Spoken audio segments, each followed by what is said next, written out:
Hi guys, நான் JD. ரீசெண்டா கோயம்புத்தூர்ல இருக்கிற இந்துஸ்தான் பாராமெடிக்கல் காலேஜ்ல படிக்கிற ஃபர்ஸ்ட் இயர் பொண்ணு காலேஜோடைய 4th ஃப்ளோர்ல இருந்து குதிச்சு இறந்திருக்காங்க.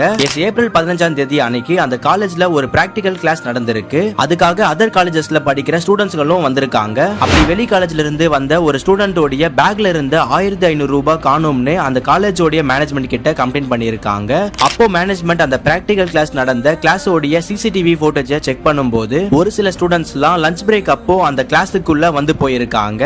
அந்த ஒரு சில ஸ்டூடெண்ட்ஸ்ல இந்த பொண்ணும் இருந்திருக்காங்க.